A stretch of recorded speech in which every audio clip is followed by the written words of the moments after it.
मुफ्ती साहब के बयानात के लिए फॉलो करें मुफ्ती तारिक मसूद क्लिप्स।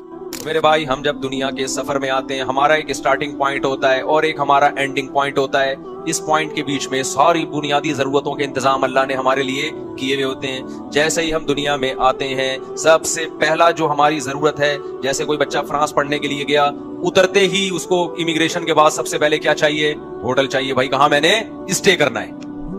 अगर होटल का इंतजाम कंपनी ने नहीं किया या अब्बा ने नहीं किया, ये रिहाइश का बताया नहीं कि फ्रांस में मेरे चाचा के घर चले जाना, मामू के घर चले जाना, इसका मतलब अब्बा आपसे गाफिल है। ऐਵੇਂ ही किसी ने हो सकता है जहाज में बिठा दिया हो आपको, उसको पता ही नहीं कि कहां जा रहा है और उसमें वहां जरूरत क्या है।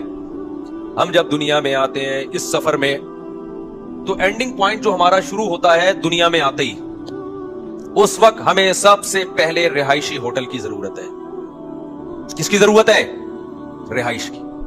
और केयर करने के लिए एक शख्सियत की जरूरत है, क्योंकि हम उस वक्त अपनी केयर खुद बोलो नहीं कर सकते। कुरान कहता है मैंने तेरे लिए ऐसे होटल का इंतजाम किया, लग्जरी होटल है जो किसी को मुयस्सर नहीं है, वो है तेरी मां की गोद। पहले से मां मौजूद होती है, बगैर मां के कोई पैदा नहीं होता। बगैर बाप के तो पैदा हो जाते हैं, मां के बगैर नहीं होता कोई पैदा। ये मैंने इसलिए कहती है ताकि अंग्रेज नाराज ना हो ना, वो कहे यार तुम कैसी बातें कर रहे हो, बगैर मां के, बाप के बगैर। तो मैंने उनको फेवर दिया थोड़ा सा, भाई बाप के बगैर तो हो जाते हैं। यानी वो कहेंगे हमारी पैदाइश का इंकार कर दिया, हम तो विदाउट बाप भी होते हैं हम लोग।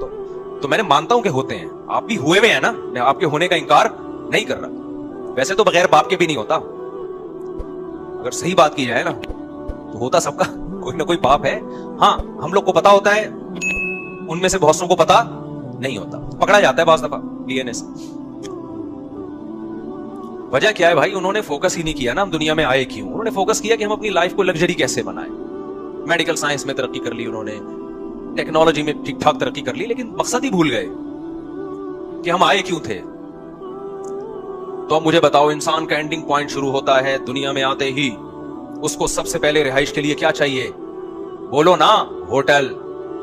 केयर करने वाला, जैसे होटल में भी तो केयर कर रहे होते हैं ना वहां के मुलाजिमीन, एयरपोर्ट पे खड़े होंगे आपकी नाम की तख्ती लेके। जितना अच्छा होटल होगा वहां, एक तो ये होटल है जो कैंट स्टेशन पे होते हैं, मंजी मिल जाती है किराए पर, वो भी किराया आप दो, 100 कोई और रहा होता है उसमें, ठीक है ना।